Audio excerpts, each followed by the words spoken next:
Mango tree का example लेना है और उसके सीड का एग्जांपल लेना है मैंगो के, यानी ये हो गया कॉज, ये हो गया इफेक्ट। हाँ, सत्कार्यवाद थ्योरी क्या कहेगी, effect already pre exist in a cause, ये हो गया सांख्या का सत्कार्यवाद। और इसका राइवल जो है, जो उन्होंने वर्ड लिखा है ना राइवल, इसका राइवल कौन है, असत्कार्यवाद एक्सेप्टेड बाय बुद्धा एंड न्याय Vaisheshika.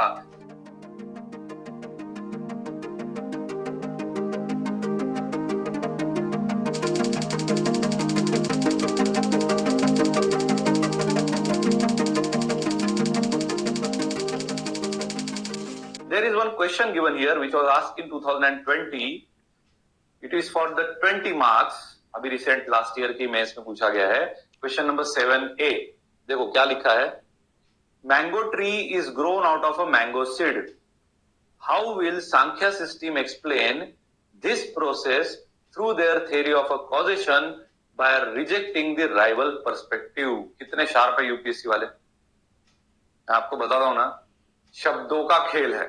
Question is all about they play with the certain keywords and they play with your understanding. अभी आपने क्या पढ़ा है, सत्कार्यवाद पढ़ा, असत्कार्यवाद पढ़ा, इसलिए मैं कहता हूं कि रट लोगे ना तो ऐसे क्वेश्चन तो जिंदगी भर सॉल्व नहीं कर पाओगे। अभी नहीं, 10 साल के लिए ऑप्शनल प्रिपेयर करते बैठो, कभी नहीं कर पाओगे। इसलिए कंसेप्ट समझना बहुत जरूरी है। अभी एक टर्म यहाँ पे सबसे इंपॉर्टेंट जो मुझे हाईलाइट हुई तुरंत पढ़ते के बाद, वो ये है कि सांख्या का राइवल पर्सपेक्टिव कौन है in the nature of its theory of a causation. अभी थोड़ी देर पहले पढ़ा हमने, सांख्या की थ्योरी ऑफ कॉजेशन क्या है, सत्कार्यवाद, और उसका राइवल कौन है, असत्कार्यवाद। ऐसे ही तो सॉल्यूशंस निकाले जाते हैं क्वेश्चन से। तो क्वेश्चन किस पे पूछा है, बिटवीन सत्कार्यवाद एंड असत्कार्यवाद थ्योरी ऑफ अ कॉजेशन। तो क्वेश्चन लेकिन किस कंटेक्स्ट में पूछा, देखो उन्होंने कि mango tree is grown out of a mango seed. तो मैंगो ट्री क्या बना, इफेक्ट बना, याद रखो, मैंगो ट्री क्या बना, इफेक्ट बना, और मैंगो का सीड क्या हुआ, उसका कॉज हुआ। अब आगे बढ़ते हैं, how will Samkhya system explain this process through their theory of a causation. Simple. अब यहां पे जैसे हमने कर्ड मिल्क का एग्जांपल देखा, पॉट और क्ले का एग्जांपल देखा, आपको क्या करना है यहां पे, simple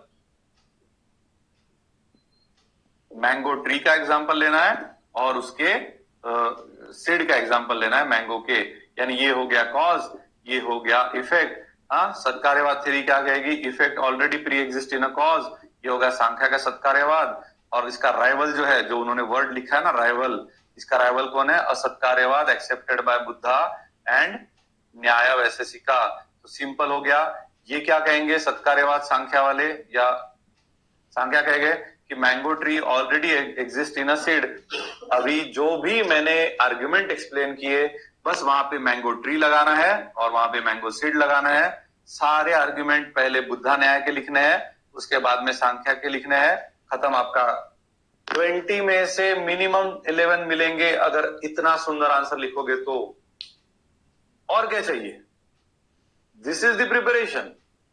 They are not going to ask you something apart from what you have given in the books or what we have taught. It is very simple and very straightforward question that they have asked. लेकिन आप सोचोगे न्याय सत्कार्यवाद theory, वो तो सत्कार्यवाद theory of causation जो है उसको सत्कार्यवाद कहते हैं, और ये मैंगो का कहां से एग्जांपल लिया, मैंने तो कभी पढ़ा नहीं था, कोई रेफरेंस बुक में दिया नहीं है, कंफ्यूज हो गए, हो गया काम खत्म आपका। अरे लॉजिकल है, ये क्या है, ये तो सिर्फ उन्होंने नाम एक एग्जाम्पल दिया है, लेकिन ये क्या, ये इफेक्ट है ना, और ये क्या, ये कॉज है ना, बस हो गया, लिखो बाकी अपना, और कॉज एंड इफेक्ट की जगह पे ट्री और सीड लगा दो, बात हो गई खत्म। अब ये भी स्पून फीडिंग करना पड़ेगा क्या, are you getting me? So student को 20 मार्क्स में से 11 मार्क्स मिलना, इसमें कोई भी बड़ी बात नहीं है। दैट्स व्हाई आई से वो जो 70% वाला पोर्शन है ना, वो पहले ध्यान से करो, वो भी बहुत है, जो आपके सामने दिया है वो आपका आंसर है। अगर यही कोशिश आप करोगे तो आपका प्रिपरेशन कैसे अच्छा नहीं होगा, मुझे बताइए। कोई नहीं रोक सकता आपको एक जबरदस्त फिलोसॉफी का प्रिपरेशन करने से, because if you have understood the concept very well, writing the answer is not a big deal. Because concept अगर कॉन्फिडेंटली पता रहे ना, तो ये लिखने में कोई भी, बस it's just a matter of writing the statement on the answer sheet, that's all.